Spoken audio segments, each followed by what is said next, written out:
네, 안녕하십니까. 창마제과 대표원장 혈관외과 전문의 박윤수입니다. 반갑습니다. 오늘은 하지정맥류 수술을 할 때 혈관을 몇 개를 치료해야 되는지 이런 내용에 대해서 좀 말씀을 드려보고자 하겠습니다.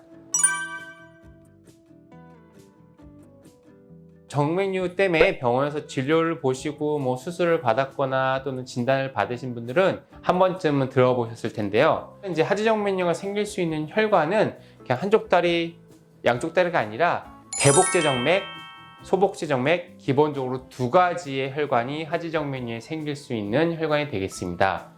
그럼 우리가 다리가 이제 두 개니까 왼쪽 다리에도 대복제정맥, 소복제정맥, 오른쪽 다리에도 대복제정맥, 소복제정맥 총 4개, 4가닥, 4부위, 4군데의 정맥에 하지정맥류가 생길 수가 있겠죠. 그래서 병원에서 우리가 진료를 보고 초음파 검사를 할 때 보시면 뒤에, 종아리 뒤에를 검사를 하게 되고요.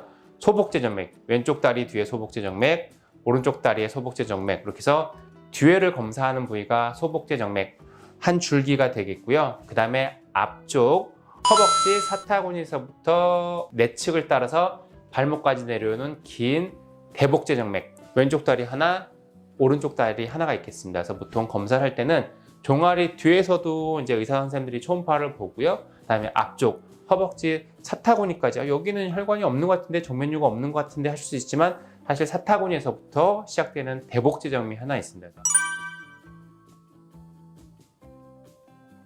6가닥, 7가닥, 심지어 8가닥, 8부위까지도 이제 진단을 받고 오시는 경우들이 있는데, 앞서 말씀드린 것처럼 기본적으로 하지정맥류가 생길 수 있는 부위는 4가닥입니다. 물론 이제 해부학적 변이가 있고 사람의 몸은 똑같지가 않기 때문에 4가닥이 아니라 경우에 따라서는 3가닥일 수도 있고요. 또는 5가닥일 수도 있고요.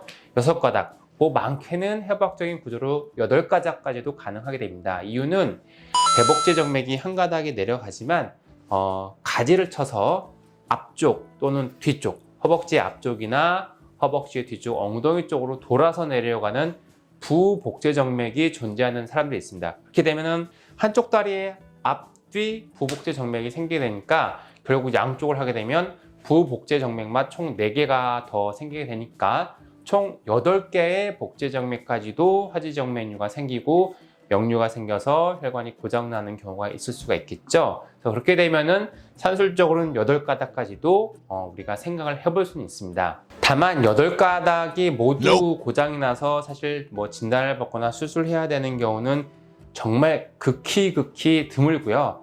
또 대부분의 경우에 부복제정맥이 좀 역류가 있다고 하더라도 부복제정맥이 복제정맥에서 연결해서 내려오는 경우들이 많다 보니까 복제정맥만 치료해도 자연스럽게 부복제정맥은 치료가 되는 경우가 많아서 실제적으로 부복제정맥까지 따로 나눠서 6가닥, 8가닥을 진단을 받고 각각을 모두 다 치료를 해야 되는 경우는 임상적으로 많지는 않습니다. 네, 앞서 말씀드린 것처럼 기본적으로 최대 맥시멈 4군데가 일반적이죠. 물론 6군데, 8군데도 가능하겠지만 극히 드물고 보통 통상적으로 해부학적인 구조상 총 4군데가 고장이 날 수가 있습니다. 그런데 실제로 이제 하지정맥류 수술을 하거나 진단을 받고 병원에 내원하시는 분들이 4군데가 다 고장나는 경우는 사실 드물고요. 1개 내지 2개 정도가 평균적입니다. 정맥류를 수술하고 나서 치료하고 나서 몇 군데가 고장이 났는지 진단을 한 거를 이제 분석을 연구 결과들이 엄청 많이 있겠죠. 나라마다 다르고 병원마다 다르고 의사들마다 차이가 있을 수가 있는데 통상적으로는 2개를 많이 넘어가지는 않습니다. 따라서 하지정맥류 우리가 진단을 받고 수술을 받게 되셨을 때 내가 진단받은 혈관이 4개다 그럼 나는 평균보다 좀 많은 편이 되겠고요. 1개다 그러면 평균보다 좀 적은 거라고 이해하시면 될 것 같습니다.